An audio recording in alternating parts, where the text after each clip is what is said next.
यं ब्रह्मा वरुणेन्द्ररुद्रमरुतः स्तुन्वन्ति दिव्यस्तवैः वेदैः साङ्गपदक्रमोपनिषदैः गायन्ति यं सामगाः ध्यानावस्थिततद्गतेन मनसा पश्यन्ति यं योगिनः यस्यान्तं न विदुः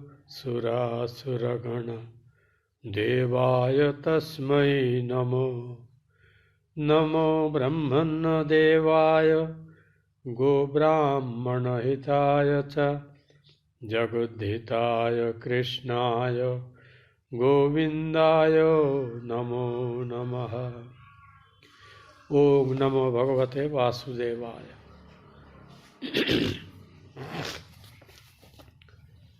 শ্রী ভগবানের কৃপায় আমরা আজকে আবার তাঁর অনুপম লীলা কথা শ্রীমদ্ ভাগবত মহাপুরাণের অষ্টম স্কন্ধের তৃতীয় অধ্যায় থেকে শুরু করছি। এর আগের অধ্যায়ে আমরা দেখেছিলাম যে কিভাবে সুমেরু পর্বতের মনোরম প্রদেশে, যেখানে অপূর্ব প্রাকৃতিক শোভা সৌন্দর্য সমন্বিত বিশাল বনরাজি, তার মধ্যে এক খুবই বড়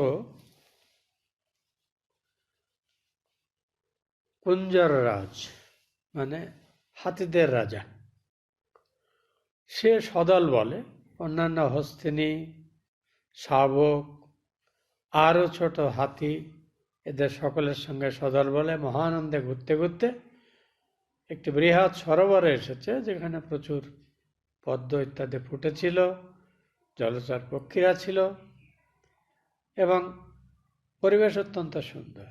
সেখানে সে প্রাণ ভরে তারা জলে খেলল, পরস্পরকে গায়ে জল ছিটিয়ে দেওয়া ইত্যাদি করে যখন তৃপ্ত হলো, হঠাৎ দেখলো একটি বৃহৎ কুমির তার পা ধরে জলের ভেতরে তাকে নেওয়ার চেষ্টা করছে। গজরাজ চেষ্টা করতে থাকলো, কিন্তু কুমির জলের মধ্যে তার শক্তি অনেক বেশি, সে টানছে। এইভাবে দুজনের মধ্যে লড়াই শুরু হলো। হস্তিনীরা চিৎকার করতে লাগলো, অন্য হাতিরা তাকেও সাহায্য করার চেষ্টা করলো, কিন্তু এই কুমিরের হাত থেকে গজরাজকে তারা মুক্ত করতে পারল। এইভাবে 1000 বছর ধরে এই কুমির এবং গজরাজ এদের মধ্যে পরস্পরের সঙ্গে দ্বন্দ্বযুদ্ধের মতো। কুমির জলচর প্রাণী, আর সে জলের মধ্যে থেকেই আছে, কাজেই তার শক্তি বেশি।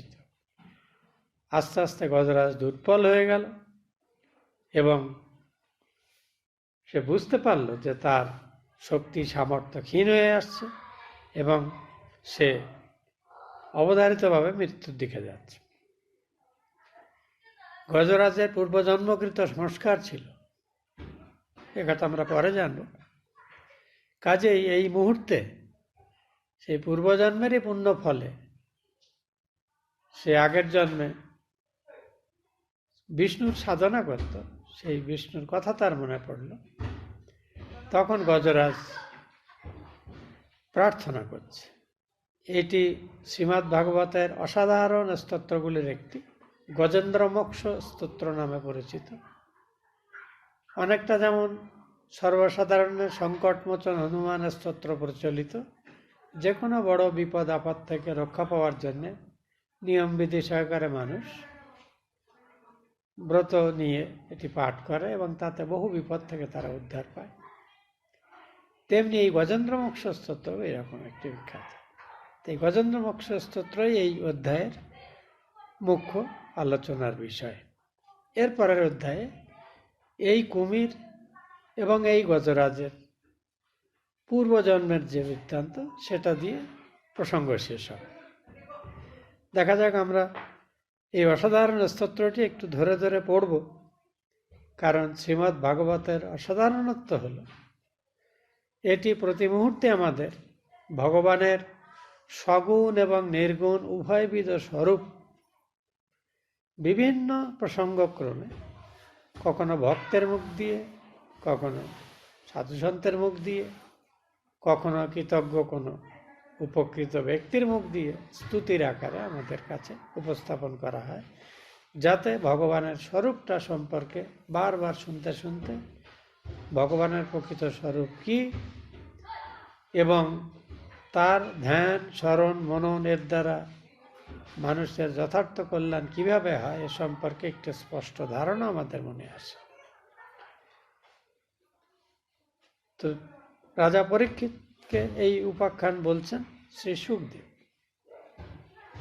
তো সুখদেব বললেন, এইভাবে যখন গজরাজ দেখলো যে একটা প্রবল প্রকান্ত সাপের দ্বারা যদি কোনো শত্রু আক্রান্ত হয়, সাপ তাকে পেঁচিয়ে ধরলে যেমন তার গ্রাস থেকে সে বেরোতে পারে না, তেমনি গজরাজের মনে হলো যে এই কুমিরের হাত থেকে তার পরিত্রাণ নেই এবং তার মৃত্যু আসন্ন।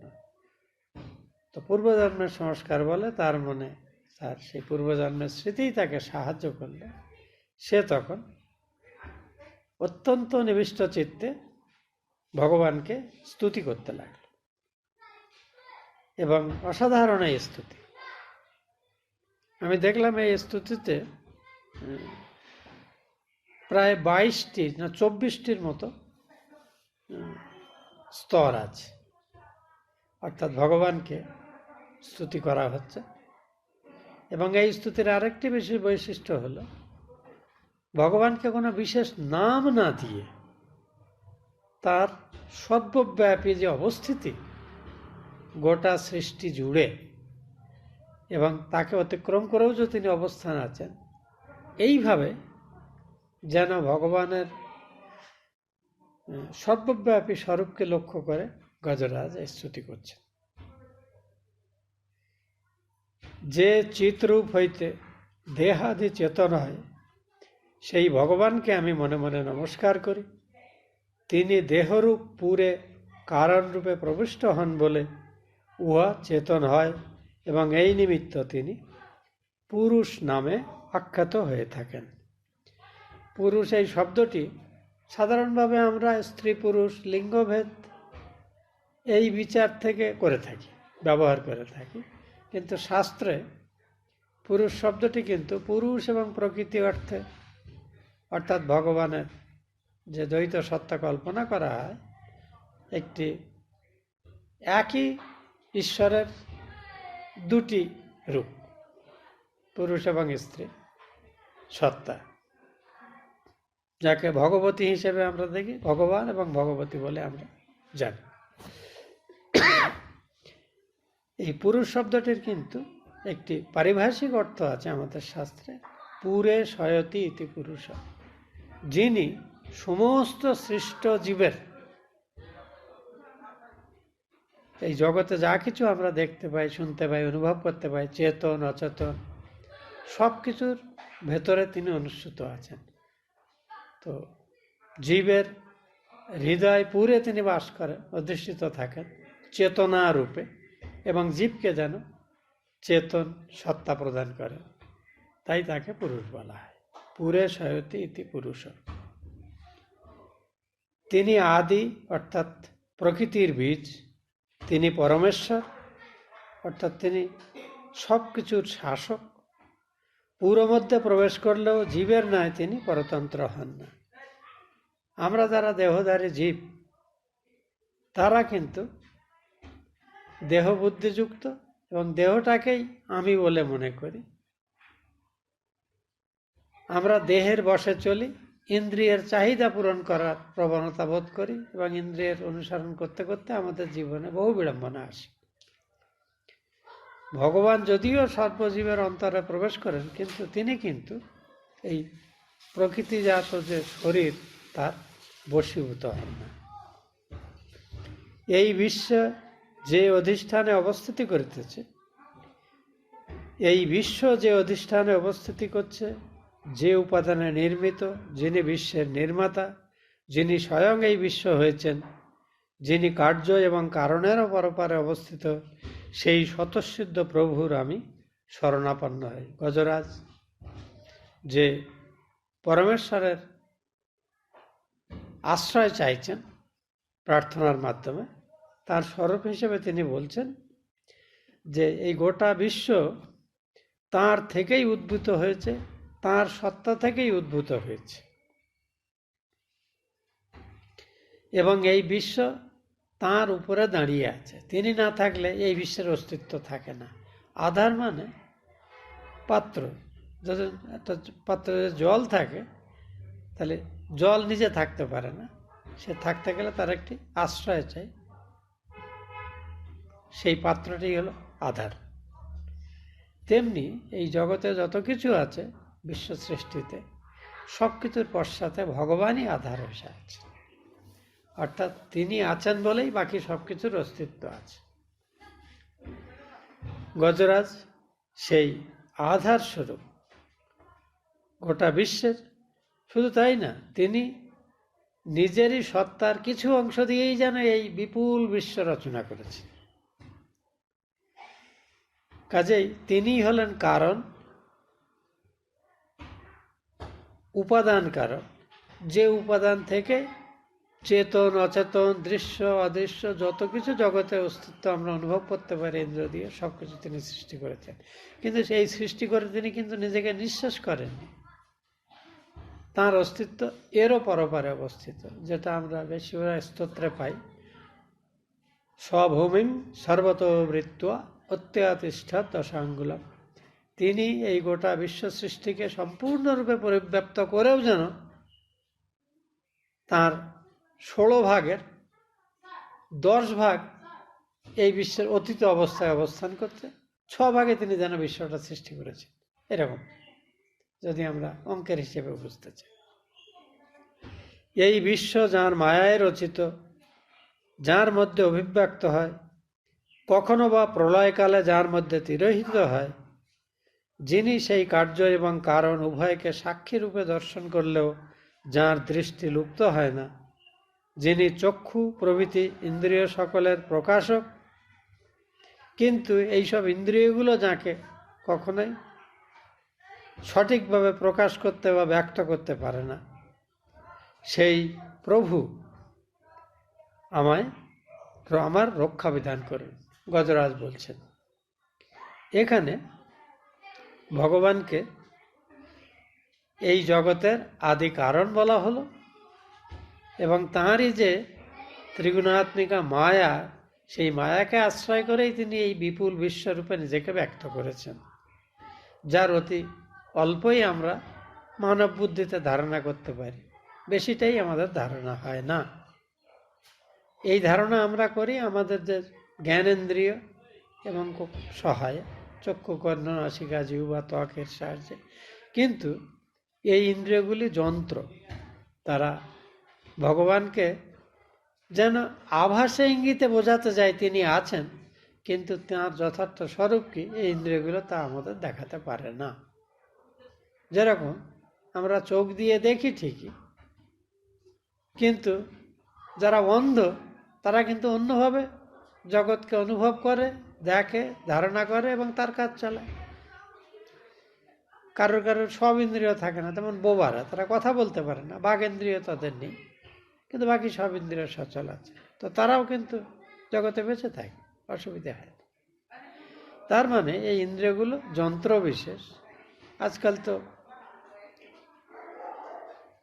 যারা দেখতে পায় না তাদের দেখার উপায় বিজ্ঞান করে দিয়েছে। তো এইরকম ভাবে বোঝা যায় যে আমাদের ইন্দ্রিয়গুলো যন্ত্র মাত্র, কিন্তু যে শক্তির সহায়তায় ইন্দ্রিয়গুলোকে মাধ্যম করে জগৎকে আমরা জানি, সেই শক্তি হলো ঈশ্বরের শক্তি। প্রলয়কালে এই যে সৃষ্ট লোক সকল এবং এই লোক সকলের অধিষ্ঠাতা লোকপালগণ, মানে যারা এই সকল লোক তদারকি করার দায়িত্বপ্রাপ্ত ঈশ্বরের দ্বারা, এবং যে উপাদান দিয়ে এই জগৎ এবং জগতের ব্যক্তি বস্তু প্রাণী ইত্যাদি সব সৃষ্ট, এসব যখন নাশ হয়ে যায়, তখন এক দুঃসহ তম অর্থাৎ প্রকৃতির সত্যগুণী এবং রজগুণী অবস্থা যেন তমগুণের দ্বারা সম্পূর্ণরূপে পরিব্যাপ্ত হয়। তখনও যে বিভু অর্থাৎ সর্বব্যাপী ঈশ্বরীয় সত্তা এই জগতে এবং জগৎকে অতিক্রম করেও অবস্থান করেন, সেই সর্বব্যাপী পরমেশ্বর আমাকে রক্ষা করুন। গজরাজ এটি প্রার্থনা করছেন। যিনি নানা আকৃতি ধারণ করে নট অর্থাৎ অভিনয় ক্ষেত্রে যিনি অভিনেতার মতো জগতে বিচিত্র ভূমিকায় অভিনয় করে চলেছেন, কখনো দেবতা হচ্ছেন, কখনো ঋষিগণ হচ্ছেন, কখনো ইতর প্রাণী হচ্ছেন, কখনো মানুষ হচ্ছেন, কখনো নারী হচ্ছেন, কখনো পুরুষ হচ্ছেন ইত্যাদি বিচিত্র রূপে যেন সেই ভগবানই বিচিত্র শরীর ধারণ করে জগতে বিচরণ করছেন। ঠিক যেমন একই অভিনেতা ভূমিকা বদল করে, পোশাক আদি বদল করে একই নাটকে বিভিন্ন চরিত্রে অভিনয় করে।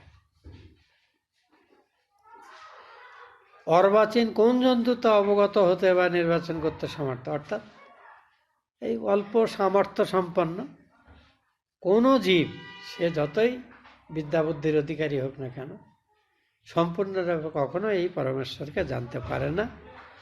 এইরূপ দুর্গম অর্থাৎ যাকে জানা এতটাই কঠিন, সেই প্রভু আমার রক্ষা বিধান করুন। যার সুমঙ্গল স্বরূপ দর্শন করবার জন্য সুসাধু মুনিগণ বিমুক্ত সঙ্গ হয়ে বনে অশ্রিদ্র ব্রহ্মচর্যাদি পালন পূর্বক সর্বভূতের সুহৃত হয়ে সর্বত্র আত্মদর্শন করেন, তিনি আমার গতি হন। এখানে ভগবানকে গজরাজ বলছেন যে এই যে ভগবানের সত্তা, যাকে জানা খুবই কঠিন, তাকে জানার জন্য কিন্তু কিছু মানুষ তারা এই জাগতিক সুখ সম্ভোগ সব কিছু ত্যাগ করে সন্ন্যাসাশ্রম গ্রহণ করে ব্রহ্মচর্য পরায়ণ হয়ে বহু কষ্টে তারা আরাধনাদি করে থাকে। কাজেই এবং পরিশেষে তারা তাকে স্বস্বরূপ রূপে নিজেদের প্রকৃত স্বরূপ রূপে জানতে সমর্থও হয়।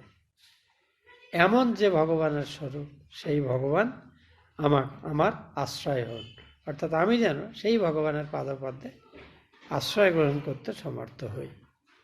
যার জন্ম, কর্ম, নাম, রূপ, গুণ অথবা দোষ না থাকলেও তথাপি লোক সকলের সৃষ্টি এবং লয়ের নিমিত্ত তিনি মায়াযুক্ত, মায়ায় অর্থাৎ মায়াকে আশ্রয় করে ওইসব জন্ম আদি যথাকালে স্বীকার করে থাকেন, তাকে নমস্কার করে। যেমন ধরুন, আমরা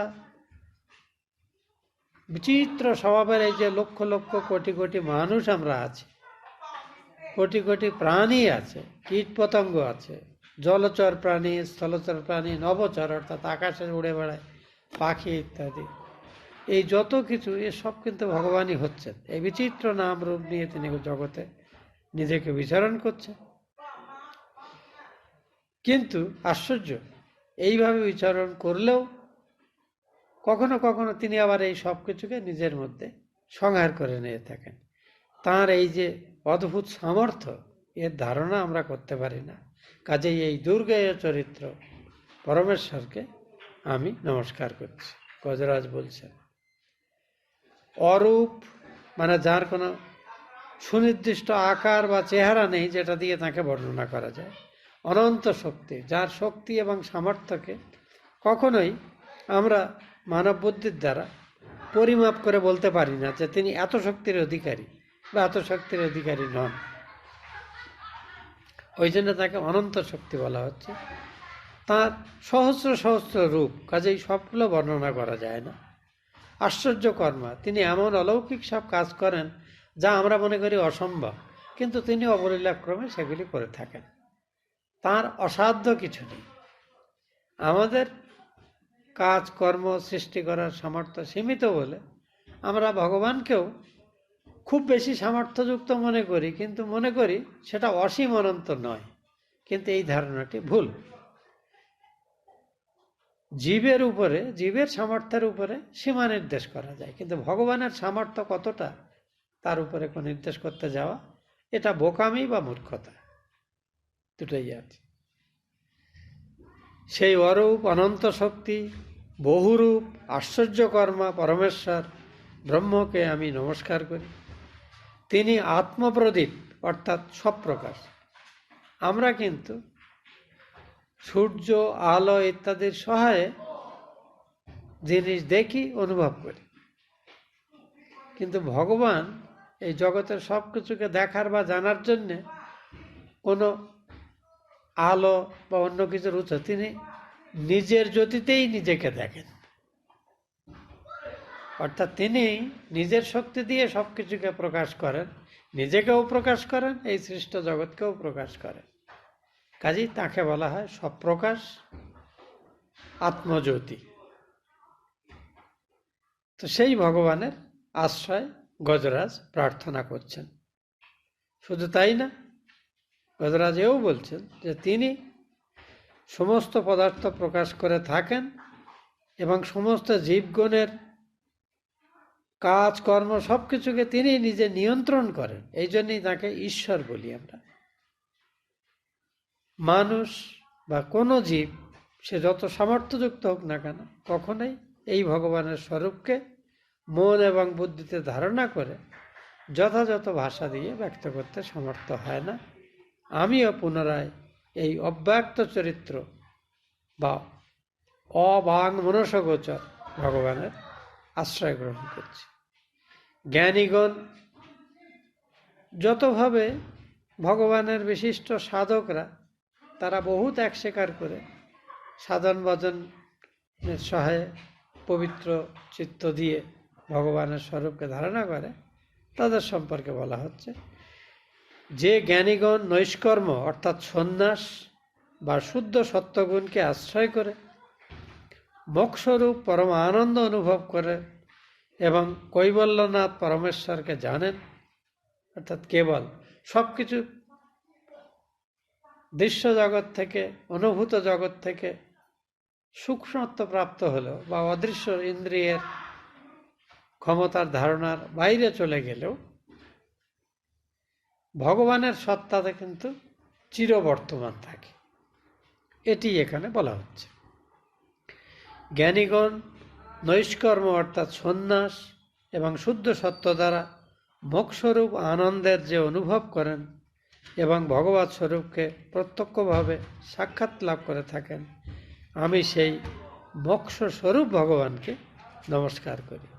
তিনি সত্যগুণের ন্যায় প্রতিভাত হয়ে কখনো সত্যগুণের প্রাবল্য সহায়ে শান্ত রূপে, কখনো রজগুণের প্রভাবে ঘোর কর্মী রূপে, কখনো তমগুণের পথে যেন মূঢ়ের মতো অবস্থান করেন। এইরূপ প্রতীয়মান হলেও, এরূপ প্রতীয়মান কাদের কাছে হয়? আমরা যারা ইন্দ্রিয় সম্পন্ন জীব তাদের কাছে, কিন্তু ভগবানের কাছে এ খেলার মতো জিনিস। ঈদৃশ প্রতীয়মান হলেও যিনি নির্বিশেষ, যাকে কখনোই স্পষ্ট রূপে বলা যায় না যে ভগবান ঠিক এইরকম। সাম্য চিৎঘন, চিৎ শব্দের অর্থ জ্ঞান, জ্ঞান ঘন। তো জ্ঞানস্বরূপ নির্বিশেষ এবং সমদর্শী ভগবানকে আমি আশ্রয় করছি, প্রণাম করছি, তার আশ্রয় গ্রহণ করছি। গজরাজ বলছে, হে প্রভু, তুমি ক্ষেত্রজ্ঞ এবং তুমিই ক্ষেত্রগণের মূল। তুমি সর্বসাক্ষী হয়েও নির্বিকার, তুমি প্রকৃতিরও উদ্ভব হেতু। যেহেতু তুমি পূর্বেও বর্তমান ছিলে, তোমাকে পুনঃ পুনঃ নমস্কার করি। এই বৈশিষ্ট্যগুলি আমরা ভগবদ গীতাতেও বিভিন্ন অধ্যায়ে ভগবানকে বৈশিষ্ট্য রূপে, যেমন ক্ষেত্রজ্ঞ বিভাগ যোগের যে বর্ণনা আছে, বলছেন হে অর্জুন, আমাদের এই শরীরটাই হলো ক্ষেত্র, আর এই ক্ষেত্রকে যিনি প্রকৃষ্ট রূপে বিশেষভাবে জানেন তিনি ক্ষেত্রজ্ঞ, আমি সেই ক্ষেত্রজ্ঞ।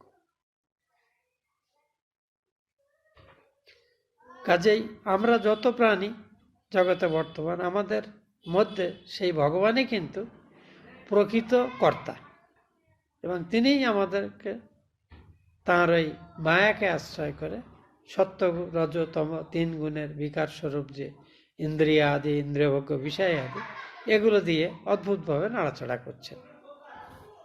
এটাকে অনেক সময় দ্বৈতবাদী চিন্তায় ভগবানকে বলা হয় যেমন পুতুল নাচের বাজিকর, যিনি যাকে দেখা যায় না, কিন্তু তিনি তাঁর ওই সুতোর টানে পুতুলগুলিকে এমনভাবে নাড়াচাড়া করেন, মনে হচ্ছে যেন পুতুলগুলি হাসছে, কাঁদছে, খেলছে, যুদ্ধ করছে, পরস্পরের প্রতি আনন্দ প্রকাশ করছে, মিলিত হচ্ছে, বিচ্ছিন্ন হচ্ছে, কখনো বা ঝগড়া করছে, সব কিছু।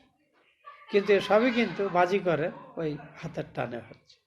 তেমনি এই বিশ্বজগৎ প্রপঞ্চে আমরা যত রকমের জীব, কখনো হাসছি, কখনো ঝগড়া করছি, কখনো আনন্দ করছি, কখনো খেলা করছি, এসবই কিন্তু যেন ভগবানের অদৃশ্য সুতোর টানে আমরা করছি। তো এই যে অদ্ভুত কর্মা ভগবান, সেই ভগবানের আশ্রয় গজরাজ প্রার্থনা করছেন। হে পরমেশ্বর, তুমি ইন্দ্রিয় সমূহের দ্রষ্টা, ইন্দ্রিয়বৃত্তি সকল তোমার অস্তিত্ব জ্ঞাপন করে থাকে। কিরকম? যেমন জলে যদি সূর্যের প্রতিবিম্ব পড়ে আমরা সূর্যকে দেখতে পাই, কিন্তু এই সূর্যের অস্তিত্ব নির্ভর করে প্রকৃত সূর্যের উপরে। একই সূর্যের আলো আয়নাতে পড়লে আমরা সূর্যকে দেখতে পাই, অন্য কোনো স্বচ্ছ মাধ্যমে পড়লে প্রতিফলক তার মাধ্যমেও দেখতে পাই, কিন্তু সব কিছু দেখা সম্ভব হয় প্রকৃত সূর্য আছে বলেই। প্রকৃত সূর্যই যদি না থাকে, ওই আয়না বা জল যেমনই থাকুক তার মধ্যে আমরা কিছুই দেখতে পাবো না। কাজেই ভগবানকে প্রত্যক্ষভাবে ইন্দ্রিয় দিয়ে জানতে না পারলেও তিনি আছেন বলেই ইন্দ্রিয় সহায়ে বিভিন্ন মাধ্যমে তার প্রতিচ্ছবি, রিফ্লেকশন আমরা অনুভব করে থাকি। গজরাজ বলছেন যে আমি আমার অজ্ঞতাবশত আমি দেখছি বা শুনছি ইত্যাদি মনে করি। এই যে অহং বুদ্ধি জীবের মধ্যে কাজ করে, এই অহং বুদ্ধি সর্বৈব মিথ্যা। বিষয় সকলের মধ্যে যে চৈতন্যের আভাস, উহা সত্য, আর তুমি সেই আভাস রূপে কাজ করে থাকো। তোমার সেই সব কিছুর এই যে আবছা প্রকাশ, অথচ যার পশ্চাতে তুমি জানো নিজেকে লুকিয়ে রেখেছ, তোমার সেই অদ্ভুত স্বরূপকে আমি নমস্কার করছি, তার আশ্রয় আমি প্রার্থনা করছি। তুমি অখিল ব্রহ্মাণ্ডের কারণ এবং সকল নিষ্কারণ, স্বয়ং নিষ্কারণ। বলছেন এই গোটা বিশ্ব ঈশ্বরের ইচ্ছাতে সৃষ্ট হয়, কিন্তু ঈশ্বরকে কেউ সৃষ্টি করে না, তাই তাকে নিষ্কারণ বলা হচ্ছে। তুমি অদ্ভুত কারণ, যেহেতু কুমোর মাটি দিয়ে ঘট পট ইত্যাদি তৈরি করে, আমরা জানি মাটি হলো উপাদান আর কুমোর হলো সেই মাধ্যম যার হাতের কৌশলে বা কৃতিত্ব স্বরূপ মাটি দিয়ে মাটির বিভিন্ন পাত্রাদি তৈরি হয়। কিন্তু এই উপাদান এবং কুমোর নিজে, এরা উভয়েই কিন্তু পরমেশ্বরেরই ভিন্ন ভিন্ন রূপ, অর্থাৎ তিনি উপাদান কারণ এবং তিনি নিমিত্ত কারণ, এই দুভাবে আছে। কাজেই এই বিশ্ব প্রপঞ্চ যাকে আমি অনুভব করছি, তার উপাদান কারণ এবং নিমিত্ত কারণ উভয়বিধের রূপে আমি তোমাকে প্রার্থনা করছি, তোমার আশ্রয় গ্রহণ করছি। সমস্ত নদী যেমন এক সময়ে গিয়ে সিধে বাঁকা নানা রকম পথ দিয়ে গিয়ে সমুদ্রে গিয়ে তাদের যাত্রা শেষ করে, তেমনি ঈশ্বরের স্বরূপ জীবের কাছে ব্যক্ত করে এমন যত রকমের শাস্ত্র আছে, বেদ আছে, আগম নিগম, তন্ত্র মন্ত্র, পুরাণ, ইতিহাস ইত্যাদি, এই যত শাস্ত্রাদি আছে, এ সবগুলো যেন আলাদা আলাদা পথ দিয়ে জীবকে ভগবানের কাছে নিয়ে যাওয়ার তথ্য জীবের কাছে প্রকাশ করছে। তুমি মোক্ষস্বরূপ এবং সাধুগণের আশ্রয়, তোমাকে পুনঃ পুনঃ নমস্কার করে।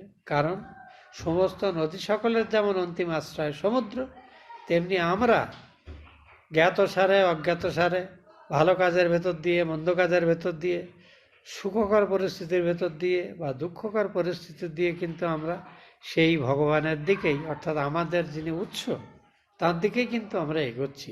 সেটা আমরা জানি কিংবা না জানি, তার উপর নির্ভর করে না। গজরাজ বলছেন, তোমার এই যে অদ্ভুত চরিত্র, সেই স্বরূপকে, অদ্ভুত স্বরূপ, সেই স্বরূপকে আমি আশ্রয় করছি। তুমি আমাকে আশ্রয় প্রদান করো, আমার দুঃখ দূর করো। তারপরে বলছেন অরণি। এই অরণি হলো পুরোনো দিনে যেভাবে যজ্ঞের আগুন, আমরা যেভাবে দেশলাই ঠুকে প্রদীপ জ্বালিয়ে প্রদীপের আলো থেকে হোমের অগ্নি সঞ্চার করি, প্রথম দিকে কিন্তু এটা হতো না। খুব শুকনো শক্ত কাঠে ঘাসে ঘষে অগ্নিস্ফুলিঙ্গ সৃষ্টি করে সেটা দিয়ে কোনো হালকা বস্তু, শোলা জাতীয় জিনিস বা তুলো জাতীয় জিনিসে আগুনটাকে উত্তপ্ত করে, বা কখনো কখনো চকমকি পাথর দিয়ে সৃষ্টি করে ক্ষণস্থায়ী স্ফুলিঙ্গ দিয়ে হালকা বস্তুকে এবার তাতে আরও বেশি পদার্থ জড়ো করে দিয়ে অগ্নি সৃষ্টি করা হতো।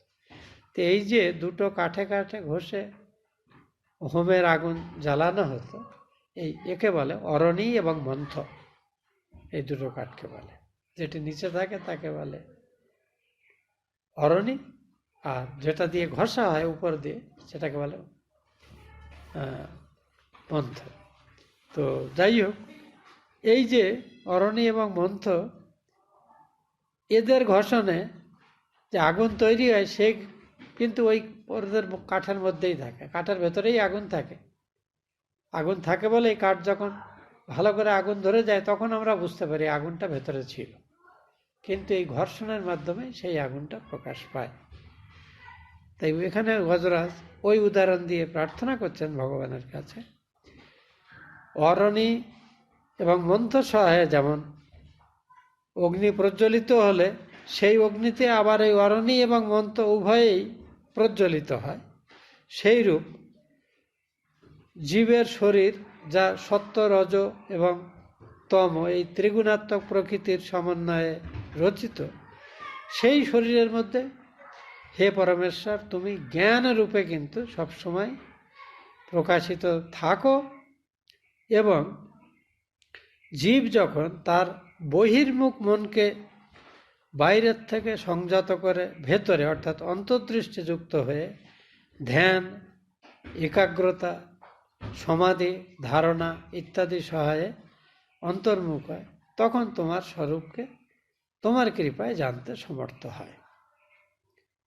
এবং এর জন্যে এই জীবকে তোমারই দ্বারা সৃষ্ট শাস্ত্রের বিধি এবং নিষেধ, অর্থাৎ কোন কোন কাজ করা উচিত আর কোন কোন কাজ করা উচিত নয়, এই প্রক্রিয়া মেনে চলতে হয়। যাই হোক, তুমি এই যে বিধি এবং নিষেধযুক্ত সমস্ত বেদাদি শাস্ত্র তৈরি করেছ, এই সব কিছুর পেছনে স্রষ্টা তোমাকে আমি প্রণাম করছি এবং তোমার আমি আশ্রয় প্রার্থনা করছি। তুমি আমার ন্যায় পশুর অবিদ্যাপাশ বিমোচনের কর্তা, কারণ তুমি স্বয়ং মুক্ত। দেখুন, যে নিজে দড়িতে বাঁধা আছে সে আর একজনের বাঁধন খুলতে পারে না।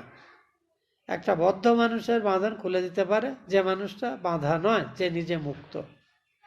গজরাজ বলছেন, আমরা এই যে জেলখানায় বদ্ধ থাকি সেটা মানুষকে বদ্ধ করছে, কিন্তু আসল জেলখানা কিন্তু আমাদের শরীরই কিন্তু আমাদের জেলখানা। যে শরীর এবং ইন্দ্রিয়ের জেলখানাতে পরমাত্মা যেন আটকা পড়ে আছে।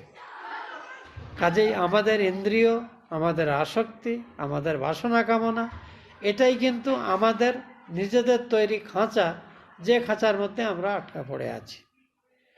গজরাজ এটাই বলছেন যে আমার মতো যে পশু, যে ইন্দ্রিয়ের দ্বারা আবদ্ধ, তাকে মুক্ত একমাত্র তুমিই করতে পারো এ পরমেশ্বর, কারণ তুমি প্রকৃতির দ্বারা বদ্ধ নও। তোমার মায়া বা প্রকৃতির দ্বারা আমরা জীবেরা বদ্ধ, আর তুমি মুক্ত বলেই তুমি ইচ্ছা করলে আমাদের মুক্ত করতে পারো। এখানে কিন্তু গজরাজ পরেও আমরা পাবো এই কুমিরের আক্রমণ থেকে মুক্তি চাইছেন না। তার আসল প্রার্থনার উদ্দেশ্য এই যে আমাদের দেহবুদ্ধি, যে দেহবুদ্ধি আমাদের জগতে আটকে রেখেছে, যে দেহবুদ্ধি আমাদের সংসারে প্রবেশ করতে উৎসাহ দেয়, উস্কানি দেয়। এই যে প্রকৃতির যে বাঁধন, এই বাঁধন থেকে মুক্তি কিন্তু গজরাজ প্রার্থনা করছে। তুমি আমার ন্যায় পশুর অবিদ্যা পাশ বিমোচনের কর্তা, কারণ তুমি নিজে মুক্ত। তোমার প্রচুর করুণা, অর্থাৎ তোমার সীমাহীন করুণা আছে বলেই তুমি আমার মতো পশুর পাশ বা বন্ধন মোচনে সর্বদা সচেষ্ট, এবং এতে তোমার কোনো ক্লান্তি নেই। লক্ষ লক্ষ জীব যদি একই সময়ে তোমাকে প্রার্থনা করে, তুমি সবার কাছে উপস্থিত হয়ে তাদের পাশ মোচন করে থাকো, কারণ তোমার এতটাই তুমি জীবের প্রতি করুণা পরবশ। এই জন্য ভগবানের একটি অভিধা আছে, করুণা নিধান। তোমার প্রচুর করুণা বলে তুমি আমার মতো পশুর পাশ বিমোচনে সর্বদা অনলস। তুমি অন্তর্যামী রূপে সমস্ত দেহগণের মধ্যে জ্ঞানের প্রকাশ করছো। যেমন প্রথমে আমি নিজে কর্তা নিজেকে ভেবে এই কুমিরের আক্রমণ থেকে নিজেকে বাঁচানোর চেষ্টা করছিলাম, কিন্তু এখন আমি বুঝতে পেরেছি আমার মুক্তি একমাত্র তোমার সামর্থ্যেই সম্ভব হতে পারে, নিজের চেষ্টায় সম্ভব নয়। তুমি অন্তর্যামী, তাই তুমি আমাকে, আমার এই প্রার্থনা তুমি শুনতে পেয়েছ। আমাদের প্রার্থনা শুনতে ভগবানকে সামনে এসে কান পেতে শুনতে হয় না, যেভাবে আমরা কোনো অল্প আওয়াজ হলে কানটাকে এগিয়ে নিয়ে শুনি, দূরের আওয়াজ হলে সহজে শুনি। কানরূপ ইন্দ্রিয়কে মাধ্যম করে আমরা শুনি, কিন্তু ভগবান আমাদের প্রার্থনা, আমাদের চিন্তা, আমাদের ভালো মন্দ সব কিছু বিবেচনা তিনি শুনতে পান, কারণ তিনি আমাদের ভেতরেই অবস্থান করছেন। অর্থাৎ তাঁকে বাইপাস করে, ভগবানকে ফাঁকি দিয়ে আমরা কোনো কাজ, কোনো চিন্তা, কোনো কিছু করতে পারি না। গজরাজ বলছেন, আমার এই যে প্রার্থনা তুমি শুনতে পাচ্ছ, কারণ তুমি অন্তর্যামী রূপে আমার মধ্যে রয়েছ। সেই অন্তর্যামী তোমাকে আমি প্রণাম করছি, বারবার প্রণাম করছি। যারা দেহ, পুত্র, বন্ধু, গৃহ, বৃত্ত, স্বজনের প্রতি আসক্ত, যেমন আমরা, তুমি তাদের অন্তরে বিরাজিত থাকলেও তারা তোমাকে লাভ করতে পারে না, কারণ তারা আসক্ত আত্মীয়, বন্ধু, পরিবার, পরিজন, আপনজনের প্রতি। ঠিক তেমনি যারা তাদের স্বার্থের বিরোধিতা করে, তাদের প্রতি তারা বিরক্ত, ক্রুদ্ধ, অসন্তুষ্ট। কিন্তু তোমার যেহেতু কোনো চাহিদা নেই, কোনো বাসনা নেই, কোনো কামনা নেই, এবং তুমি অনাসক্ত, সেই জন্যেই তুমি এইসব বৃত্তির শিকার হও না। কাজেই আমি প্রার্থনা করছি, তোমার এই যে অনাসক্তি বা তোমার যে নির্গুণ স্বভাব, সেই নির্গুণ অনাসক্ত স্বরূপকে আমি মনে মনে ধ্যান করছি, হৃদয়ে ধ্যান করার চেষ্টা করছি। তুমি কৃপাপূর্বক আমাকে তোমার প্রকৃত স্বরূপ অনুভব করিয়ে কৃতার্থ করো। ধর্ম, অর্থ, কাম এবং মুক্তিকামী ব্যক্তিগণ, যেমন এটাকে পুরুষার্থ বলি আমরা, যে জীবনের উদ্দেশ্য কি, জীবনের প্রকৃত উদ্দেশ্য মোক্ষ বা ভগবৎ স্বরূপকে জানা। তার জন্যে কিন্তু জীবনের চালিকা শক্তি হলো অর্থ এবং কাম। যেমন কামনা আছে, বাসনা আছে, বাসনা পূরণ করতে গেলে অর্থ দরকার। কাজে অর্থ এবং কামও হলো জীবনের চালনার শক্তি। কিন্তু এই অর্থ এবং কাম আমাদের বিপথে চালিত করতে পারে যদি আমাদের জীবনে হালটি, নৌকার যেমন হাল থাকে, যেটা তার ডিরেকশনটা ঠিক রাখে, তেমনি ধর্ম সম্মতভাবে আমরা অর্থ এবং কামের সেবা যদি করি, তবেই আমাদের জীবনরূপ তরণী নৌকা মোক্ষের লক্ষ্যে অর্থাৎ ভগবানের কাছে পৌঁছবে। ধর্ম থেকে বিচ্যুত হলে নিশ্চিতভাবে আমরা পথ ভুলে যাব, ঘুরপাক খাবো, ঘূর্ণিতে পড়ে আরও বেশি কষ্ট পাব। তাই বলছেন গজরাজ, ধর্ম, অর্থ, কাম এবং মুক্তিকামী ব্যক্তিগণ যার ভজনা করে যে অভিলষিত ধর্মাদি ফল প্রাপ্ত হয়, সেটাই যে তাদের জীবনের লক্ষ্য তা নয়, পরন্তু যা অভিলাষ করেনি, ঈদৃশ প্রেম, আনন্দ, শুদ্ধ সাত্ত্বিক সদ্গুণাদি, এগুলি তুমি দান করে থাকো। অর্থাৎ শুদ্ধ জীবনযাপন করলে, ধর্মসম্পন্ন জীবনযাপন করলে, শাস্ত্রোক্ত বিধিনিষেধ মেনে জীবনকে অতিবাহিত করলে ধীরে ধীরে তুমি সেই মানুষদের তারা যা প্রার্থনা করে তার থেকেও অনেক অনেক বেশি সাত্ত্বিক সম্পদের অধিকারী করো। এটাই হলো ভগবানের সৎ সংযত জীবনযাপনের মহিমা। সাধারণত দেখা যায় সৎ সংযত জীবনযাপন যারা করে ধর্মসম্মত, তারা খুব বেশি সম্পদশালী হয় না, তাদের জীবনে প্রচুর নানা রকমের সমস্যাও আছে, বহু মানুষ তাদের কষ্টও দেয়, কিন্তু প্রকৃত ভক্তরা তাদের জীবনে আসা এই প্রতিকূলতাগুলোকে কখনোই প্রতিকূল মনে করে না, বরং এই প্রতিকূল অবস্থা থাকলেই তারা স্বচ্ছন্দ বোধ করে। কেন? সুখের মধ্যে, সম্পদের মধ্যে থাকলে ওই সুখ এবং সম্পদের ওই চিটে গুড়ে বা আঠাতে আটকে যাওয়ার ভয় সম্ভাবনা থাকে এবং ভগবানকে ভুলে যাওয়ার সম্ভাবনা তৈরি হয়। কিন্তু দুঃখ বিপদ আসলে নিশ্চিতভাবে আমরা ভগবানকে আশ্রয় করি। বিশেষ করে এমন দুঃখ, এমন বিপদ যেগুলো আমাদের সামর্থ্যে আমরা পার পাই না, তখন আমরা বাধ্য হই ভগবানের কাছে যেতে।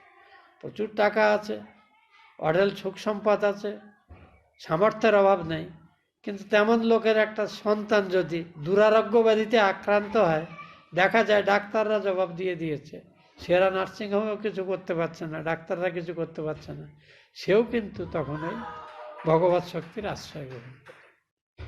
তো সেইভাবে এখানে বলছেন যে মানুষ যত রকম সুখ সম্পদ, ভালো কল্যাণজনক জিনিসের কল্পনা করতে পারে, তোমার আশ্রয় গ্রহণ করলে, তোমার ভক্তদের জীবনে প্রদর্শিত উপায় অবলম্বন করলে মানুষ তারা যা কিছু প্রার্থনা করতে পারে ভালো বলে, তার থেকে অনেক অনেক বেশি ভালো প্রাপ্তি অধিকারী তোমার কৃপায় তারা হয়ে থাকে।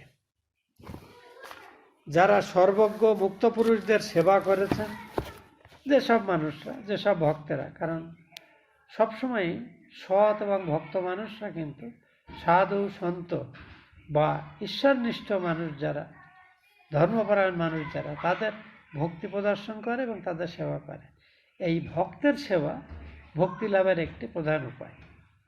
তো সেটাই এখন গজরাজ বলছেন, যারা সর্বজ্ঞ মুক্ত পুরুষদের সেবা করেছেন সেই একান্ত ভক্তগণ ভগবানের নিকট কোনো বস্তু প্রার্থনা করেন না, তারা সেবা করেই সন্তুষ্ট থাকেন, কারণ তারা জানেন এই সব মানুষদের উপরে ভগবানের কৃপা হয়েছে বলেই এরা অনাসক্ত হয়ে, সংসারে যুক্ত না হয়ে এই সংযত সুন্দর জীবন যাপন করছেন। কাজেই এরা এই সেবার অধিকার পেয়েই নিজেদের কৃতার্থ বোধ করে, বাড়তে কিছু চান না। সেই সব অদ্ভুত চিত্ত সুমঙ্গল চরিত্র গান করতে করতে আনন্দ সমুদ্রে তারা নিমগ্ন হন। সেই পরমেশ্বর অক্ষর অব্যক্ত ব্রহ্ম অধ্যাত্ম যোগ দ্বারা তাকে লাভ করা যায়। তিনি অতীন্দ্রিয় সূক্ষ্ম এবং অতি দূরবর্তী বলে প্রতীয়মান হয়ে থাকেন। কাজেই আমি তার সেই অনন্ত সামর্থ্য সম্পন্ন, যা আপাত দৃষ্টিতে যেন দুর্লভ বলে মনে হচ্ছে, তোমার সেই স্বরূপের স্তুতি করছি এবং তার আশ্রয় গ্রহণ করছি। তোমারই স্বরূপ থেকে ব্রহ্মাদি দেবতারা, বেদসমূহ, চরাচর লোক সকল, লোকপালগণ এবং স্বীয় তোমারই অংশ থেকে নানারূপ সামর্থ্য নিয়ে বিবিধ জীব লোক সৃষ্টি করে দেব দেবতারা, তারা অন্যান্য জীবেদের কল্যাণ করে থাকেন। তো আমি এই খুচরো খুচরো যারা তোমার বিভূতি প্রকাশ করে থাকেন সেই সব দেব দেবীদের আশ্রয় না গ্রহণ করে প্রত্যক্ষভাবে সর্বব্যাপী তোমারই আশ্রয় গ্রহণ করছি। কারণ এই সব যত ছোট ছোট দেব দেবতা উপদেবতা যা কিছু আছেন, তাদেরও শক্তি সামর্থ্য তোমারই কৃপায় লব্ধ। কাজেই অন্য কোনো দেবদেবী এদের স্তুতি না করে আমি প্রত্যক্ষভাবে তোমার আশ্রয় গ্রহণ করছি। তারপরে গজরাজ বলছেন, যেমন আগুন থেকে অজস্র শিখা প্রবাহরূপে বহির্গত হয়, আবার আগুনেই এসে মিশে যায়, যেমন সূর্য থেকে অজস্র কিরণ বহির্গত হয় এবং সেই সূর্যতেই গিয়ে যেন পরিসমাপ্ত হয়, সেইরূপ যেসব সত্য রজ তম প্রভৃতি চারিত্রিক গুণগুলো মন ইন্দ্রিয় বুদ্ধি সহায়ে জীব শরীরকে পরিচালিত করে, বিভিন্ন রকম কাজে প্রবৃত্ত করে, সেটা দেবতাই হোক, অসুর হোক, মর্তবাসী মানুষ হোক, তির্যকজনী অর্থাৎ এই যে হেঁটে চলে পৃথিবীতে চড়ে বেড়ায়, সাপ খোপ কীটপতঙ্গ হোক, স্ত্রী হোক পুরুষ হোক কিংবা অন্য কোনো হোক, এইসব গুণ কর্ম দ্বারা জীবের বিভাগ হয়, কিন্তু এ সব কিছুরই পশ্চাতে কিন্তু তোমারই সত্তা বিদ্যমান বলে এদের অস্তিত্ব সম্পন্ন হচ্ছে। কাজেই এই অজস্র রূপে প্রকাশিত তোমার আশ্রয় আমি গ্রহণ করছি এবং তুমি আমাকে তোমার এই যে মায়া দিয়ে এই বিশ্ব জগৎকে সৃষ্টি করেছ এবং যেন তাদের তুমি ভুলিয়ে রেখেছ, তার হাত থেকে তুমি আমাকে উদ্ধার করো, মুক্ত করো। আমি এই কুমিরের হাত থেকে দেহের মুক্তি পাওয়ার প্রার্থনা তোমার কাছে করছি না।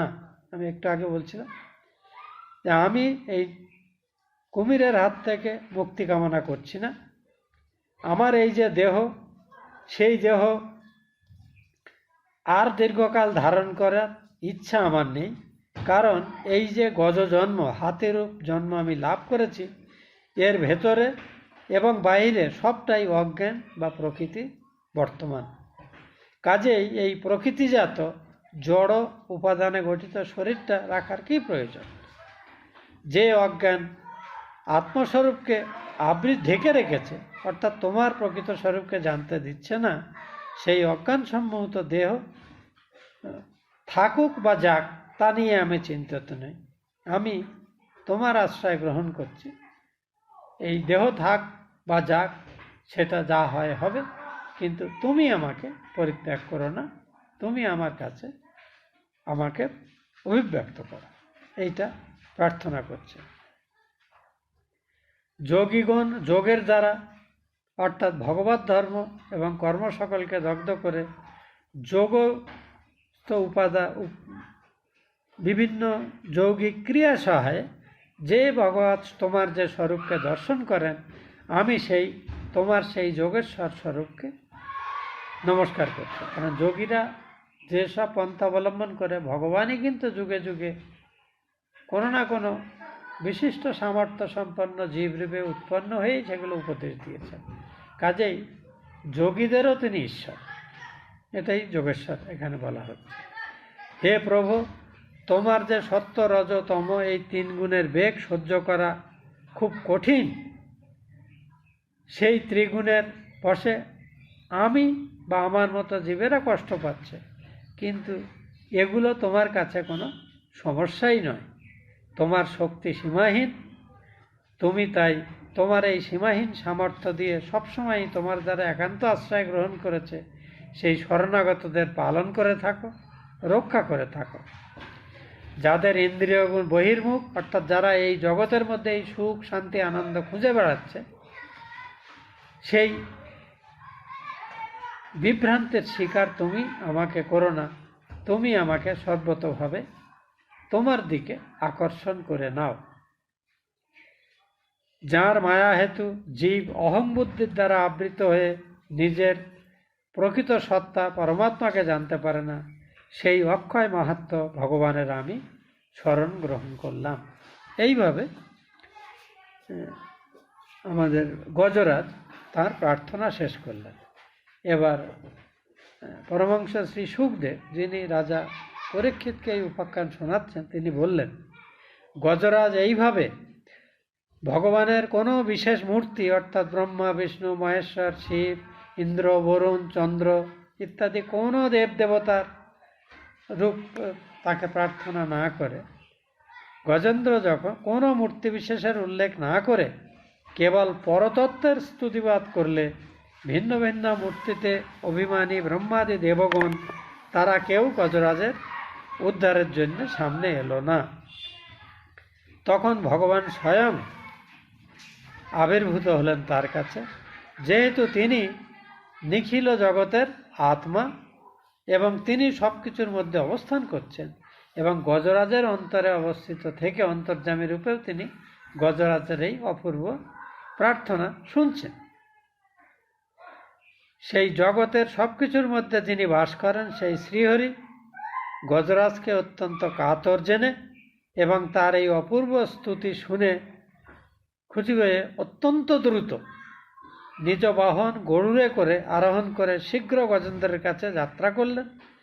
কিন্তু তার মনে হলো না, আরও দ্রুত আমার গজরাজের কাছে যাওয়া উচিত। কাজেই তিনি গরুর পৃষ্ঠ থেকেও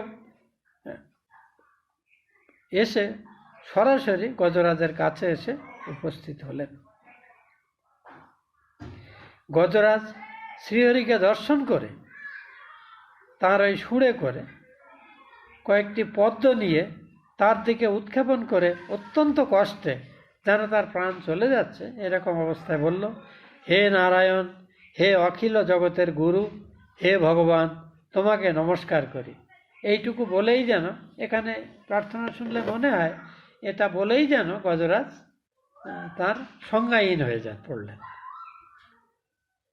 শ্রীহরি গজেন্দ্রকে অত্যন্ত কাতর দেখে সহসা অবতীর্ণ হলেন। গজরাজের কাছে তখনও শ্রীহরি পৌঁছাননি, তখন তাঁর উপলক্ষে পদ্ম নিবেদন করে গজরাজ যখন মূর্ছাগ্রস্ত হওয়ার মতো অবস্থা হলেন, সঙ্গে সঙ্গে শ্রীহরি তাকে অত্যন্ত কাতর দেখে তার কাছে এসে শীঘ্রগতি গরুড়ও মন্দগতি বলে তাঁর বোধ হতে লাগলো। অনন্তর কৃপা করে তিনি কুমিরের সহিত গজরাজকে সরোবর থেকে টেনে, দুজনকেই টেনে সরোবরের তীরে উত্তোলন করলেন এবং অন্যান্য দেবতারা যারা অলক্ষ্যে থেকে, অর্থাৎ এই গজরাজ এবং কুমিরের অলক্ষ্যে থেকে ভগবানের এই ক্রিয়া দর্শন করছিল, তারা তাঁর স্তুতি করতে থাকলো। তখন সেই দেবগণের সামনেই ভগবান তাঁর চক্রের দ্বারা এই কুমিরের মুখ দুফালা করে কেটে দিলেন, দিয়ে তার কবল থেকে গজরাজকে উদ্ধার করলেন। তো এই হলো মেন উপাখ্যান। এখন এই গজরাজের এর পরের অংশটাও আমরা, এটা খুব দীর্ঘ নয়, কাজে আজকেই আমরা আশা করি শেষ করতে পারবো, আমাদের কিছুটা সময় আছেও।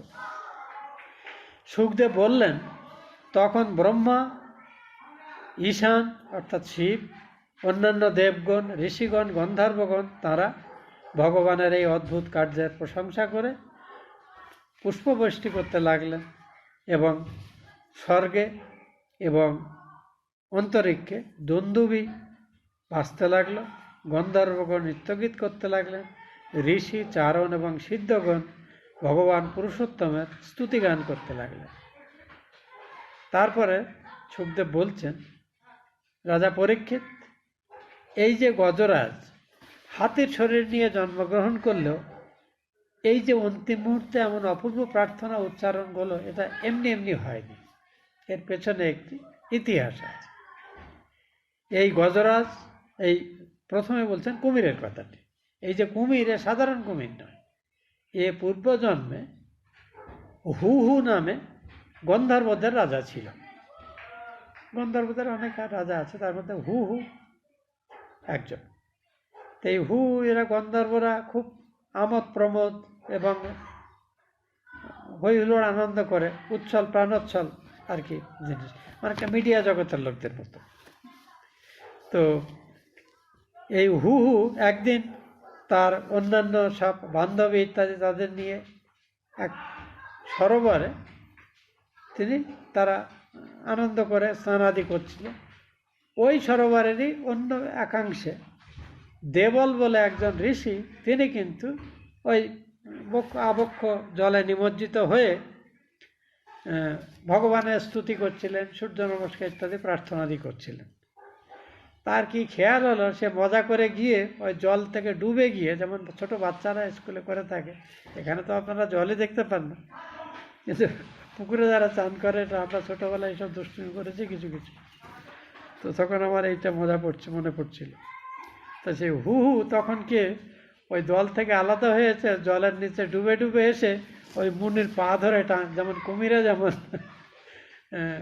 মানুষকে আক্রমণ করে বা কোনো প্রাণীকে, সেইভাবে মুনির পা ধরে টানলো। তারপরে মুনি তো তার ভগবানের প্রার্থনা করছিলেন, তার বিরক্তি হল, তখন বলে, ওরে হতভাগা, তোর এই দুর্বুদ্ধি হয়েছে, তুই কুমির হয়ে জন্মা। তখন দেবল ঋষি শাপ দেওয়াতে তখন তো তখন হুঁশ হয়েছে যে এই ছেলে মানুষই করতে গিয়ে ঋষির আমি বিরক্তি ভাজন হয়েছি। তিনি বললেন যে আমাকে এই গন্ধর্ব জন্ম থেকে পতিত হয়ে কুমির হয়ে আমাকে জন্মাতে হবে, এত বড় বিপজ্জনক। তখন খুব কান্নাকাটি করলো। তখন দেবল ঋষি কৃপা প্রবাস হলেন, ঠিক আছে তুমি যাও, আমি যেটা দিয়েছি আমার কথা তো আর ফেরত হবে না, কিন্তু একটা সময় আসবে যখন কোনো এক হাতি একটি বড় সরোবর, যেখানে তুমি কুমির হয়ে থাকবে, সেখানে জল খেতে আসলে সেই গজরাজকে তুমি আক্রমণ করবে, এবং সেই গজরাজের প্রার্থনায় ভগবান যখন গজরাজকে উদ্ধার করতে যাবেন, তখন একই সঙ্গে তোমাকেও তিনি উদ্ধার করবেন। তো এই হলো এই কুমিরের জন্মান্তরের কাহিনী।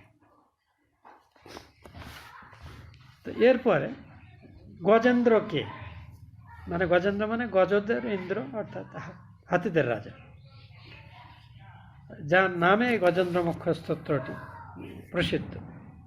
এই গজেন্দ্র রাজ পূর্বজন্মে পাণ্ড্য দেশের অধিপতি ইন্দ্র নামে রাজা ছিলেন। এই পাণ্ড্য অঞ্চলটি কিন্তু আমরা যে অঞ্চলে বাস করছি, আমাদের পুরাণের দৃষ্টিতে এটা পাণ্ড্য অঞ্চল,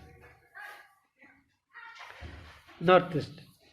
তো পূর্বজন্মে পাণ্ড্য দেশের অধিপতি রাজা ইন্দ্রদ্যুম্ন নামে এক রাজা ছিলেন। ইনি দ্রবিড়গণের শ্রেষ্ঠ এবং বিষ্ণুব্রত পরায়ণ ছিলেন। এই রাজা একদা স্নানাদি করে মলয় পর্বতে গিয়ে ঠিক করলেন তিনি একান্তে ভগবানের আরাধনা করবেন। তিনি সৎ সংযত চরিত্র মানুষ, প্রখ্যাত রাজা, তার কোনো চারিত্রিক দোষ ছিল না, কিন্তু দীর্ঘকাল রাজ্যাদি শাসন করেছেন। এখন তিনি একান্তে ভগবানের স্মরণ মনন পূজন অর্চনায় বেশি দিন কাটাবেন বলে মলয় পর্বতে একটি আশ্রম করে সেখানে তিনি জপধ্যান করছেন। এবং কিছুদিনের তিনি ঠিক করলেন, আমি এখন কোনো কথা বলবো না, মৌনব্রত ধারণ করেই ভগবানের পূজা অর্চনা করব। কারণ কথা বললে অন্যের সাথে যেন সংযোগ হয়, তাতে জপধ্যান পূজা পাঠে বিঘ্ন হয়, একাগ্রতায় ছেদ পড়ে। কিন্তু রাজারই এমন দুর্ভাগ্য যে এই সময় একদিন রাজা যখন এই মৌনব্রত নিয়ে আছেন, সেই সময় মহা তেজস্বী অগস্ত্য মুনি শিষ্য সামন্ত নিয়ে ওই আশ্রমের পাশ দিয়ে যেতে যেতে আশ্রমে ঢুকলেন। তো রাজা তখন মৌনব্রত ধারণ করে তিনি কোনো কথা বলছেন না, জপধ্যান করছেন। ঋষি বলছেন, আরে রাজা, প্রথম কথা হলো রাজা রাজ্য দর্শন না করে এখানে সে ভক্ত সেজে ভগবানের নাম করছে, এ তো কর্তব্য অবহেলা করছে। দ্বিতীয়ত, সাধু সন্তদের যে একটা মান্যতা করতে হয়, তাদের অভ্যর্থনা করতে হয়, সাধ্যমতো তাদের সেবা যত্ন করতে, তাতে সেটুকুও করছে না। এত মাথা মোটা, তাই ওই মাথা মোটা হাতি হয়ে জন্মায়। দেখুন, রাজার কোনো অসৎ উদ্দেশ্য ছিল না, তিনি কারোর ক্ষতিও করেনি, কিন্তু এমনই তার কর্মের বিপাক যে আসলে ভগবানের বিচিত্র লীলা এগুলো। রাজা অগস্ত্য মুনির দ্বারা অভিশপ্ত হলেন যে তোমার মাথা, তুমি এই যে রাজা হয়েও এই যে মোটা মাথার লোকের মতো আচরণ করছো। তা প্রাণীদের মধ্যে হাতির মাথা যত বড়, হাতির ব্রেন অত বেশি নেই পরিমাণে, যদিও হাতি বোকা নেই, হাতি যথেষ্ট বুদ্ধিমান প্রাণী, বিজ্ঞান অন্তত বলছে আমাদের। তো বলছেন তুমি এই হাতি হয়ে জন্মাবে, হাতে মোটা বুদ্ধিযুক্ত তুমি। তখন রাজা অত্যন্ত দুঃখিত হলেন, কিন্তু তিনি কোনো করলেন না, ভূপতি।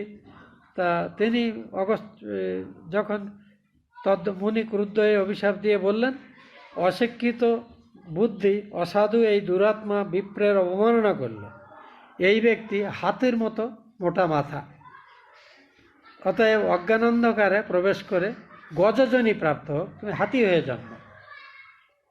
সুখদেব বললেন যে এই রাজর্ষি ইন্দ্রদ্যুম্ন এইভাবে হাতি জন্ম লাভ করলেন কিন্তু তার এই যে দীর্ঘদিন তিনি বিষ্ণুর উপাসনা করেছেন, সাধন ভজন করেছেন, এর সুফল হলো সাধারণত যে কোনো পশু জন্ম গ্রহণ করলে, এমনকি আমরা মানুষরা, আমরা কিন্তু পূর্বজন্মের কথা প্রকৃতি আমাদের ভুলিয়ে দেয়।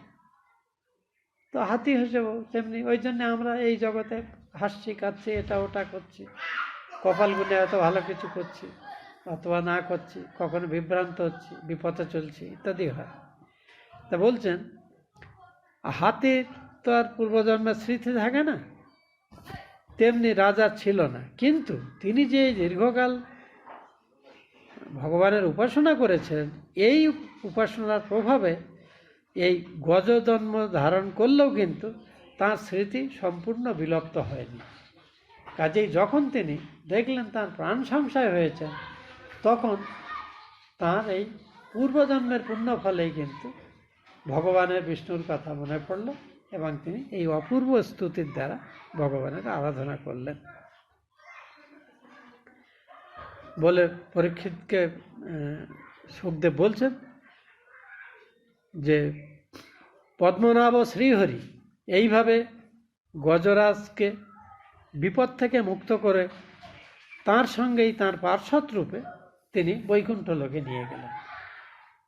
আর এই গন্ধর্ব ভগবান কুমিরটাকে কেটে ফেলার পরে এ স্বাভাবিকভাবে এই কুমিরজনি থেকে মুক্ত হলো এবং তার আগের যে সুখ গন্ধর্ব রূপ ধারণ করে ভগবানকে ধন্যবাদ দিয়ে, ভগবানকে প্রদক্ষিণ করে সে গন্ধর্ব লোকে প্রয়াণ করলো, হু গন্ধর্ব যে কুমির হয়ে জন্মেছিল।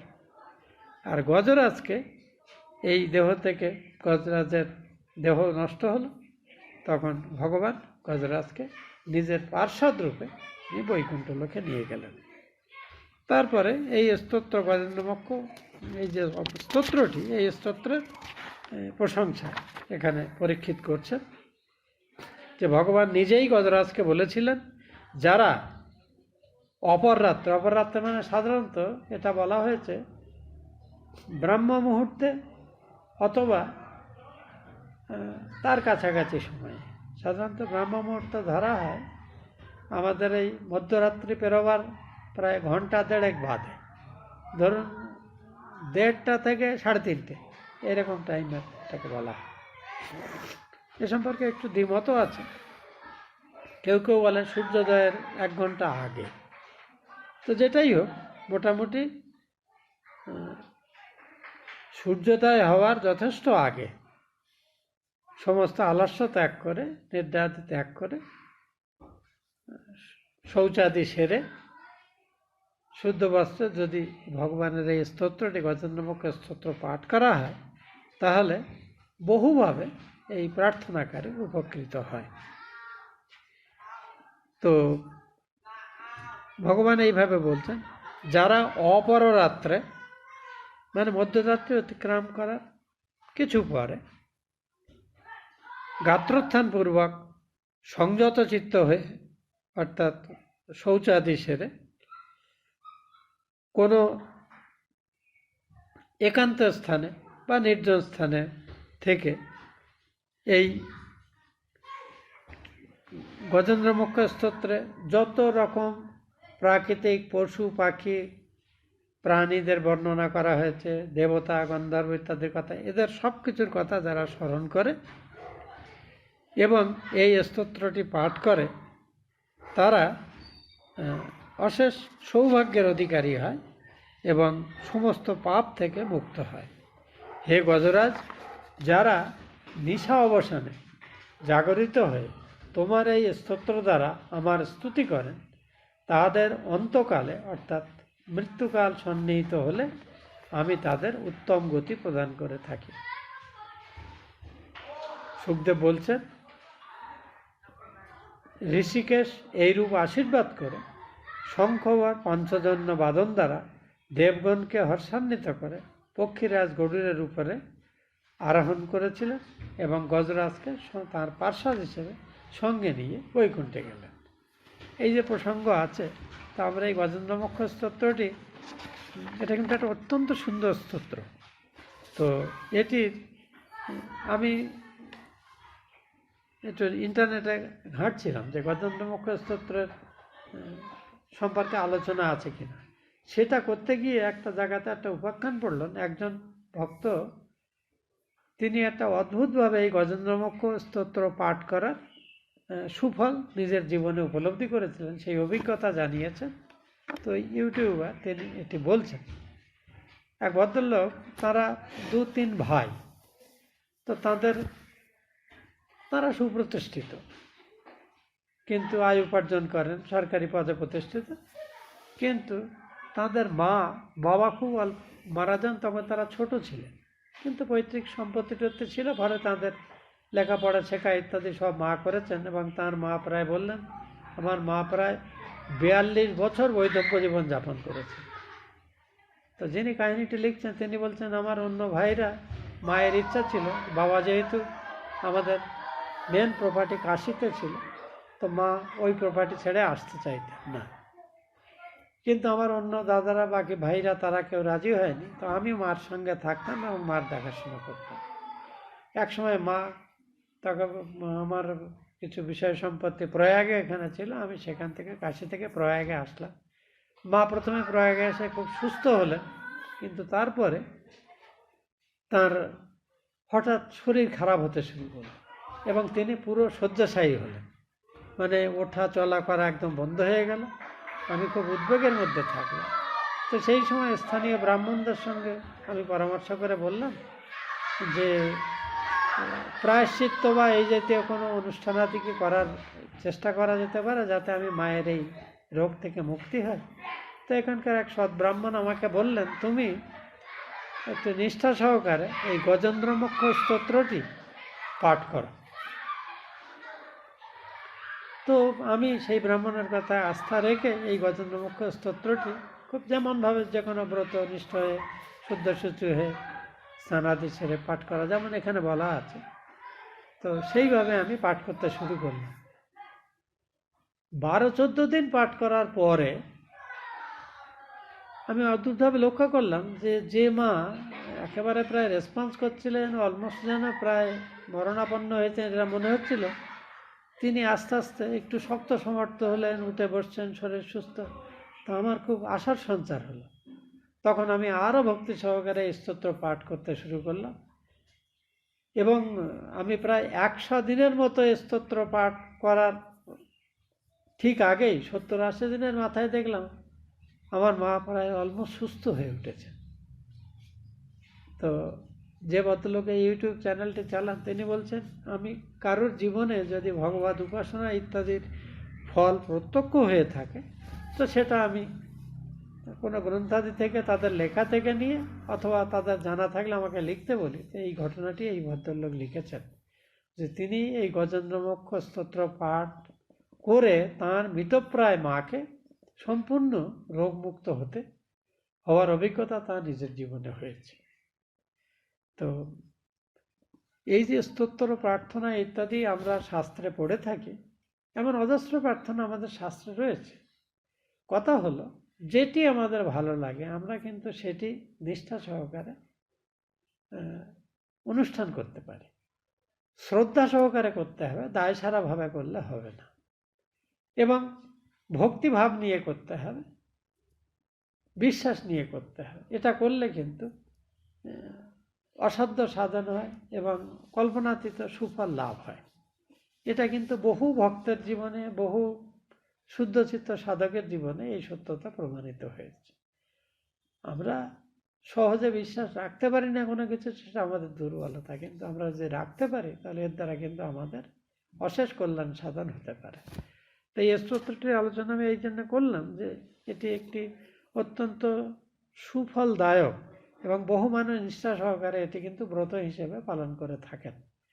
হয়তো বাড়িতে কোনো সমস্যা আদপেই নেই, তা সত্ত্বেও যদি কেউ করে, নিঃসন্দেহে তার বাড়িতে যদি সম্ভাব্য কোনো বিপদ আপদের সম্ভাবনা থাকে, সেটা বহুলাংশে মানে কমে যাবে। কারণ এইসব স্তোত্রগুলি অত্যন্ত প্রসিদ্ধ। আদিত্যর হৃদয় স্তোত্র, এই গজেন্দ্রমোক্ষ স্তোত্র, রামরক্ষা স্তোত্র বলে একটি আছে।